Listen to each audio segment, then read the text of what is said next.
आप सबों को जय मसीह की।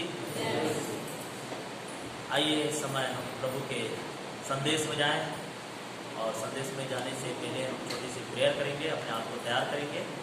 सभी अपने आंखों को बंद करें, हाथ जोड़िए। पवित्र परमेश्वर, आपका धन्यवाद आज के सुंदर रविवार के लिए। प्रभु, आपने हम सबको एक साथ इकट्ठा किया, हम धन्यवाद करते हैं। और इस समय परमेश्वर पिता, आपके पावन वचन की ओर हम जाते हैं। प्रभु, हर एक लोगों के हृदय मनों को खोलिए ताकि हम तेरे वचन को सुनने वाले नहीं, सुन के चलने वाले बने। क्योंकि बाइबल कहती है तेरे वचन के खुलने से प्रकाश आता है, भोले लोग समझ प्राप्त करते हैं। सच में प्रभु, तेरा वचन पांव के दीपक, मार्ग के लिए उजाला है। प्रभु, इस वचन के द्वारा हम उजाले में चले, ज्योति में चलने वाले बने। इस समय परमपिता, आप हमारी सहायता करें और अद्भुत वचनों को प्रचार करने में आप हमारी सहायता कर। अपने दास के मुख से होकर बोलिए, बातें कीजिए, हर एक के हृदय को खोलिए, उनको समझ और ज्ञान की आत्मा से भर दीजिए।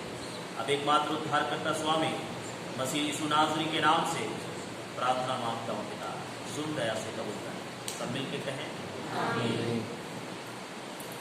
हालेलुया। आइए हम इस समय परमेश्वर के पवित्र संदेश में हम जाएंगे।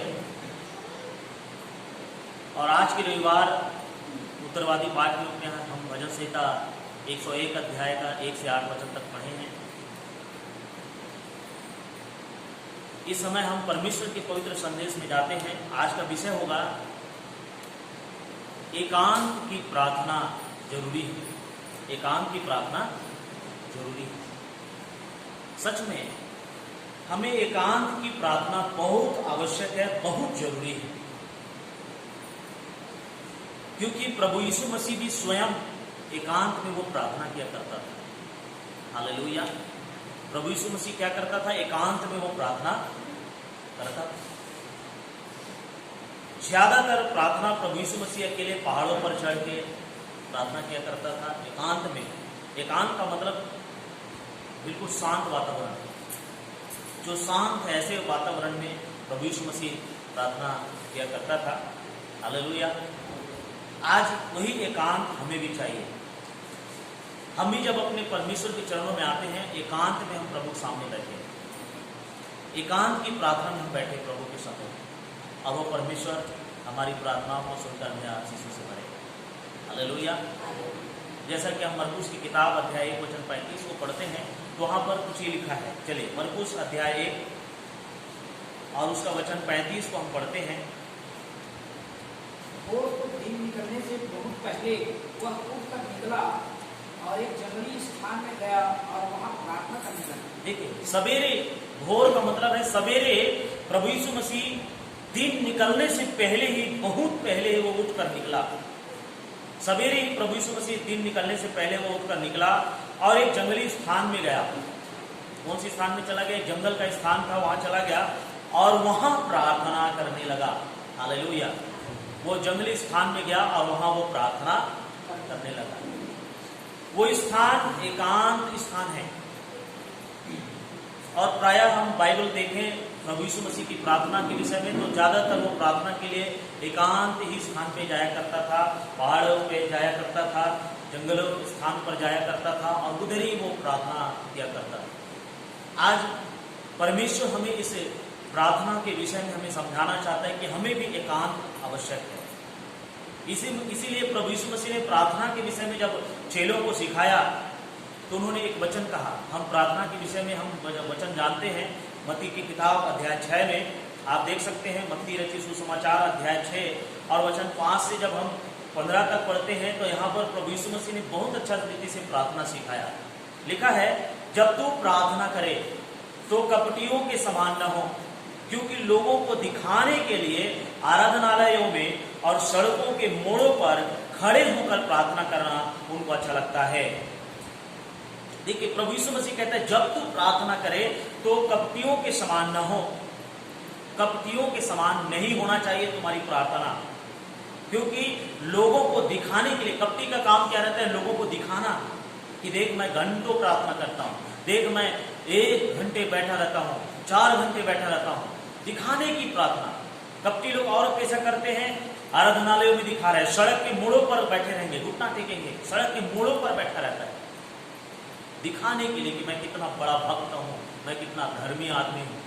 पर यहाँ प्रभु कहता है मैं तुमसे सच कहता हूँ, बोल रहा है मैं तुमसे सच कहता हूँ कि वे अपना प्रतिफल पा चुके। हालेलुया। मैं तुमसे सच कहता हूँ कि वे अपना प्रतिफल पा चुके। उसको उसका परिणाम मिल गया, क्योंकि उन्होंने लोगों को दिखा दिया है कि मैं महान भक्त हूँ। तो प्रभु कहता है तब तू प्रार्थना करे, कपटी के समान नहीं हो तो कैसा हो, आगे पढ़ते हैं। परंतु जब तू प्रार्थना करे तो अपनी कमरे में जा, कोठरी में लिखा है यहाँ पर, कोठरी का मतलब अपने कमरे में जा और द्वार बंद करके अपने पिता से जो गुप्त में है प्रार्थना कर। हालेलुया। यीशु मसीह ने ही सिखाया, चेलों को बताया और उन्होंने सिखाया कि अपनी कोठरी में, अपने कमरे में जा, द्वार बंद करके अपने पिता से जो गुप्त में है, वो परमेश्वर पिता, उससे प्रार्थना कर। तब तेरा पिता जो गुप्त में देखता है तुझे प्रतिफल देगा। हालेलुया। तब तेरा पिता जो तुझे गुप्त में देखता है, गुप्त का मतलब क्या है? एकांत, जहां पर कोई ना हो। बस यही एकांत की प्रार्थना को प्रभु यीशु मसीह चाहता है। हालेलुया। और आज ये वचन हमको भी उत्साहित करता है, हमें भी कहता है कि हम भी एकांत की प्रार्थना देखें। हालेलुया। जब हम एकांत में प्रभु के चरणों में बैठते हैं, वो प्रार्थना परमेश्वर तक पहुंचाती है। लिखा है एकांत में जब आप बैठते हो, वो गुप्त में जब आप बैठते हो, तो तुम्हारा पिता अर्थात हमारा परमेश्वर जो गुप्त में है, वो परमेश्वर हमें गुप्त में देख रहा है और हमको प्रतिफल ही देगा। हालेलुया। इसलिए हम दिखाने का काम नहीं करेंगे, हम एकांत की जगह ढूंढेंगे और जितना हो सके हम घंटों 2 घंटे जैसा समय आपके पास मिलता है, हम उसी समय के हिसाब से प्रभु के चरणों में बैठ जाए। हालेलुया। तो यही कारण है मेरे प्रियो, एकांत की प्रार्थना अति आवश्यक है। स्वयं यीशु मसीह ने भी सिखाया, स्वयं यीशु मसीह भी ये करता था। सवेरे उठता था और उठकर एक ऐसे जगह में चला जाता था जो एकांत था और वहाँ पर वो प्रार्थना किया करता था। आज हमको भी उसी एकांत की प्रार्थना की आवश्यकता है। हालेलुया। जहाँ कुछ ना हो, गुप्त हो, जहाँ पर कोई शोर ना हो, जहाँ पर कोई आवाज ना हो, चिकाम चिल्ली ना हो, एकदम शांत वातावरण। एकांत का मतलब ये कि हमको शांत वातावरण के समय प्रभु के चरणों में बैठें और उसकी दुहाई दें। हालेलुया। जब आप और मैं इस तरीके से जब हम परमेश्वर की दुहाई देते हैं, वो परमेश्वर हमारे साथ चलता है।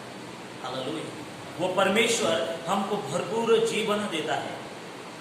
वो परमेश्वर हमारी प्रार्थनाओं को सुनता है, क्योंकि वचन साफ कहता है जब तू कपटी समान दिखाने का प्रार्थना करोगे तो मैं तुमसे कहता हूँ उनका प्रतिफल मिल चुका, उसका प्रतिफल उनको मिल गया है।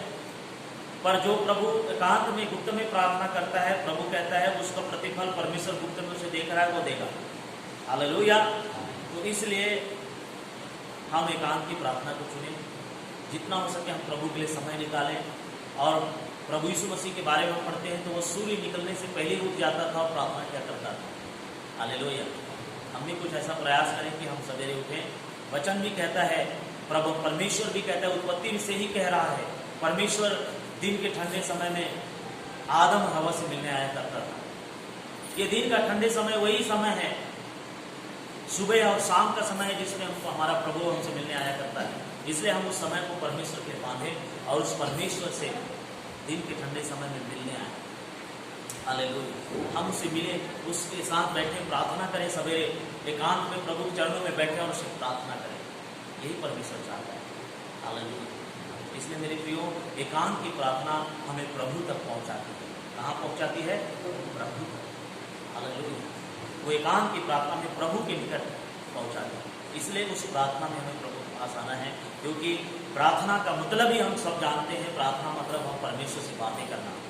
इसलिए एकांत में आओ, गुप्त में अपने परमेश्वर से बातें करो और वो तुम्हें प्रतिफल देगा। हालेलुया।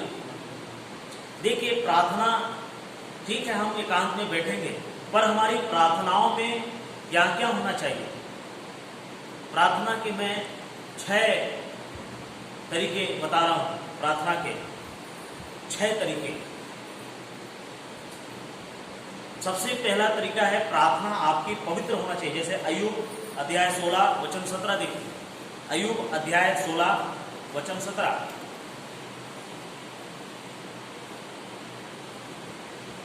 आप निकालिए, जल्दी से पढ़ दीजिए। वहां पर अय्यूब जब प्रार्थना करता है तो क्या कहता है? देखिए अय्यूब क्या बोल रहा है अपनी प्रार्थनाओं में। तो भी मुझसे कोई उपद्रव नहीं हुआ है। देखिए अपने दोस्त को वो बता रहा है, एलीपज करके एक दोस्त था, उनको वो बता रहा है, अय्यूब बता रहा है कि मुझसे कोई उपद्रव नहीं हुआ और मेरी प्रार्थना पवित्र है। और मेरी प्रार्थना क्या है? पवित्र है। हालेलुया। मेरे प्रियो, प्रार्थना का असली तरीका है कि आपकी प्रार्थना पवित्र होना चाहिए। आपकी प्रार्थना क्या होना चाहिए? पवित्र होना चाहिए। यहाँ अय्यूब समझा रहा है कि अय्यूब बता रहा है अपनी प्रार्थना के विषय में कि मैं प्रभु के सामने कोई उपद्रव नहीं किया हूं और मेरी प्रार्थनाएं हमेशा पवित्र हुई, पवित्र है मेरी प्रार्थना। तो ये पहला तरीका है, जब आप प्रार्थना करते हो आपकी प्रार्थना पवित्र होना चाहिए। हालेलुया। परमेश्वर के सामने जब आप बैठते हो पवित्रता ही के साथ प्रार्थना करो, क्योंकि वचन में साफ लिखा है, यह पवित्रता से शोभायमान होकर यहोवा को धन्यवाद करो। हालेलुया। जब आप परमेश्वर के सामने दंडवत करते हो, उसे प्रार्थना करने आते हो, पवित्रता से शोभायमान होकर परमेश्वर को दंडवत करो। हालेलुया। हमें पवित्रता होना बहुत जरूरी है, इसलिए पवित्रता के साथ परमेश्वर के साथ प्रार्थना करें। पहला तरीका है पवित्रता। हम विश्वासियों में एक पवित्रता होना चाहिए, पवित्रता के साथ प्रभु के चरणों में बैठे। जैसे हम उदाहरण के लिए मैं थोड़ा सा बताना चाहूँगा, जैसे हम कहीं जाते हैं तो चर्च में भी हम अंदर आते हैं तो चर्च में अलाउ है कि अंदर जूता चप्पल लेके नहीं आना, और कहीं हम मॉल में जा रहे हैं वहाँ पर भी लिखा रहता है कृपया जूता चप्पल बाहर रखें, मतलब साफ सुथरा बनाए रखें, एक शुद्धता बनाए रखें। ठीक इसी तरह आप जब प्रार्थना में आते हो तो पवित्रता बनाए रखें। आप पवित्रता से प्रार्थना करें। जब आप पवित्रता से शोभायमान होकर पवित्रता से भरकर आप दंडवत करते हो तो वो दंडवत परमेश्वर स्वीकार करता है। हालेलुया। अब हमको अपनी आशीषों से देता है, इसलिए पवित्रता से शोभायमान होकर दंडवत करना पहली बात। दूसरा बात है, दूसरा जो है वो प्रार्थना है निष्कपटता। हमको दूसरा प्रार्थना कैसे करना है? निष्कपटता के साथ। जैसे यहाँ भजन 17:1 पे लिखा है, देखो भजन 17:1, निष्कपटता की प्रार्थना। हे यहोवा, हे यहोवा, हे यहोवा परमेश्वर सच्चाई के वचन सुन। हे यहोवा परमेश्वर सच्चाई के वचन को सुन। मेरी पुकार को ध्यान दे।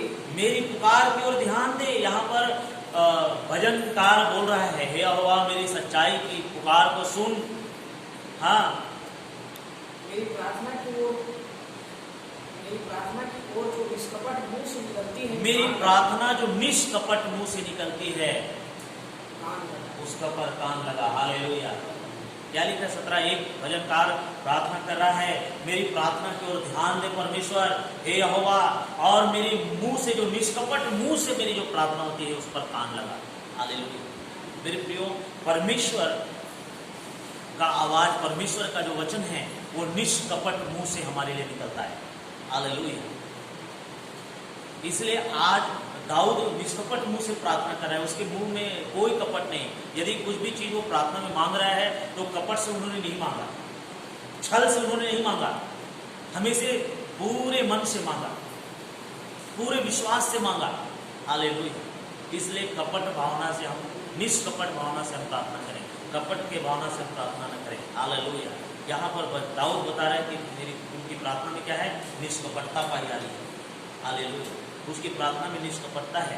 जब वो दाऊद कई बार साउल के पास जाता था, साउल के लिए गीत गाता था, साउल को दुष्ट आत्माएं जकड़ रखा था, तो दाऊद की ही गीतों के द्वारा, दाऊद की प्रार्थनाओं के द्वारा साउल के अंदर से दुष्ट आत्मा निकलती थी।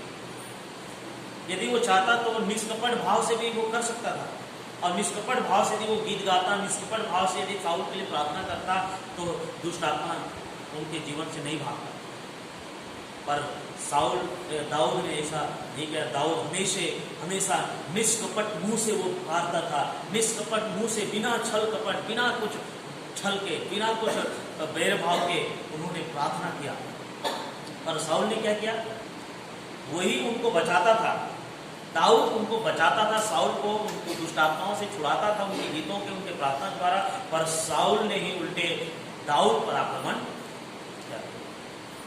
उसका दुश्मन बन बैठा, उसको मारने के लिए ढूंढता था दाऊद को, साउल। पर कभी भी दाऊद ने ये प्रार्थना नहीं किया कि साउल को मार दे प्रभु को। उसके मुंह से कोई छल और कपट नहीं रहा, उसके मुंह में कोई निष्कपटता नहीं थी। हमेशा वो भलाई की प्रार्थना किया करता था, हमेशा वो आशीष की प्रार्थना किया करता था। तो यही है दूसरा तरीका हमारी प्रार्थना में, निष्कपटता के साथ प्रार्थना होना चाहिए, कोई कपट नहीं होना चाहिए, निष्कपटता से आप प्रार्थना करें। जब आप ऐसी प्रार्थना करते हैं परमेश्वर आपकी प्रार्थना का उत्तर देगा। हालेलुया। मत्ती 6 में भी प्रभु ने सिखाया भी, क्या प्रार्थना सिखाया, जब तू प्रार्थना करता है तो अन्य जाति के समान बकबक मत करना। सिखाया है वही, बकबकाना मतलब निष्कपट है, दूसरों को हानि के लिए प्रार्थना करे, दूसरों को नुकसान, नाश हो जाए, बर्बाद हो जाए, तबाह हो जाए करके प्रार्थना करना, ये प्रार्थना हमको नहीं करना है। परमेश्वर हमको कहता है दूसरों की भलाई के लिए आशीष की प्रार्थना करो। हम आशीष के संतान हैं, इससे आशीष देने के लिए प्रार्थना करो, आशीष पाने के लिए प्रार्थना करो, एक दूसरे की आशीष के लिए प्रार्थना करो। एक प्रभु सिखाता है, इसलिए आपका मुंह से निष्कपट भाव से प्रार्थना होना चाहिए। ये दूसरा तरीका।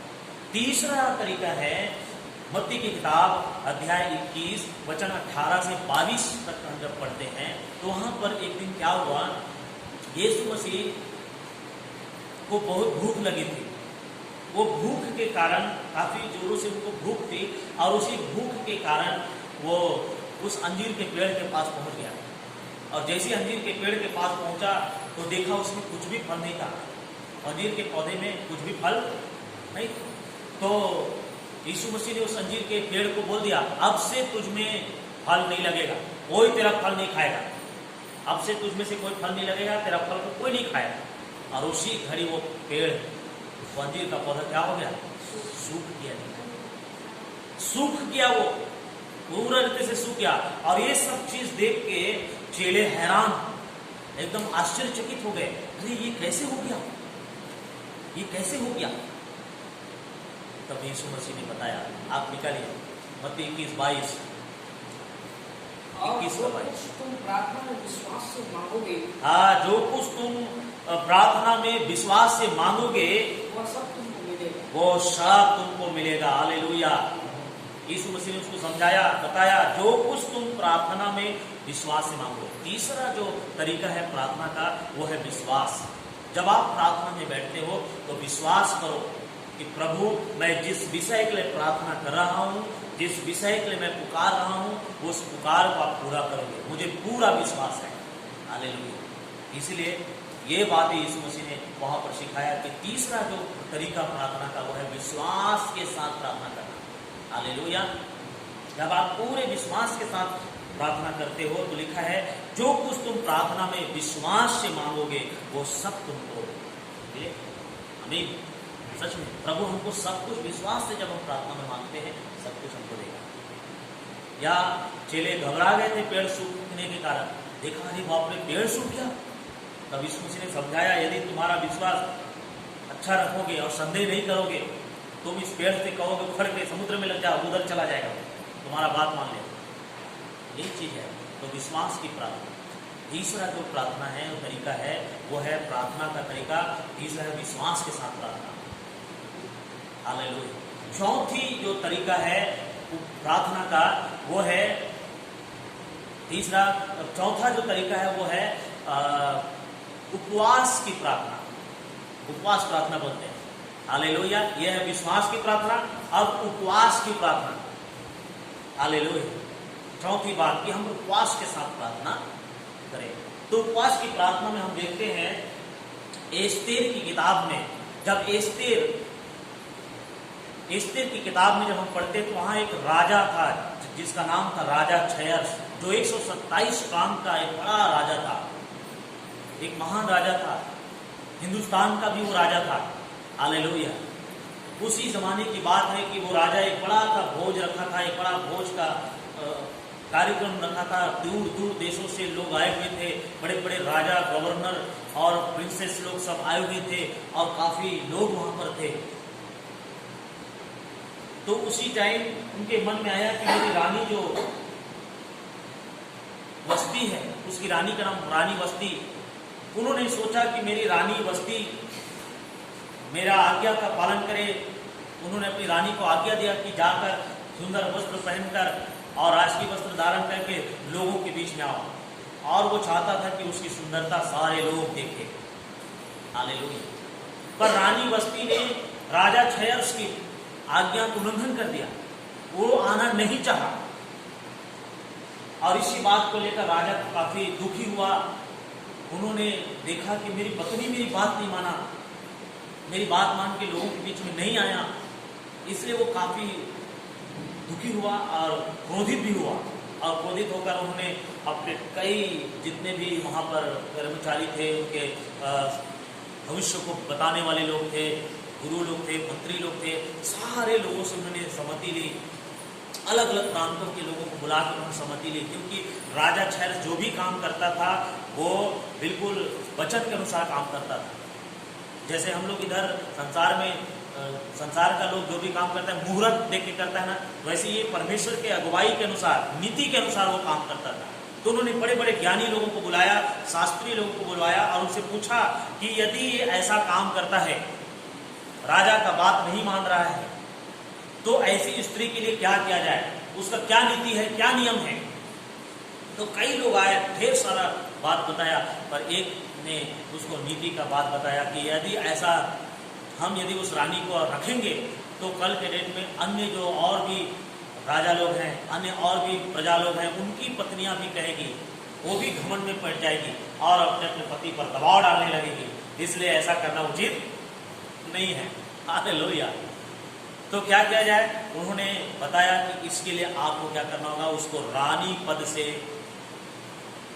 दखल कर दिया जाए, उनको निकाल दिया जाए और दूसरा रानी आपको लाना चाहिए, ताकि इससे प्रजा में एक दबदबा बन जाए, एक भय बन जाए कि देखो कि सचमुच में यदि कोई अपने पति का बात नहीं मान रहा है तो उसको उसमें भय रहना चाहिए कि नहीं, मेरे पति का मुझे आज्ञा करना है, उसका पालन करना है, उसके अधीन में रहना है, ये चीजें बन जाए बोल के राजा क्षयर्ष को उनके जो शास्त्री लोगों ने उसको ऐसा अनुमति दी और नीति को बताया। उन्होंने नीति यही है और उसी नीति के अनुसार उन्होंने फिर कहा कि ठीक है, आप उन्होंने अपने सैनिकों को, कुछ लोगों को आज्ञा दे दी।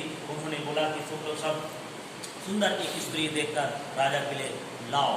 तो सब लोगों के यहाँ ऐलान कर दिया और तब उन्होंने एक स्त्री को लेकर आया जो मोर्दगय की चाचा का उसका बेटी था। हालेलुया। और वो मुर्दकै ने उसको एस्तेर को अपनी बेटी के समान वो पाल कर रखी थी। तो मुर्दकै ने देखा कि एस्तेर को यहाँ भेजना चाहिए क्योंकि वो भी सुंदर थी, रूपवान थी, उनको भेज दिया। जैसे ही भेजा तो राजा ने उसी को पसंद किया, सब लोगों को पसंद आया एस्तेर, और एस्तेर को फिर राजा ने रानी बना दिया। हालेलुया। और रानी जो बस्ती थी उसको उसके रानी पद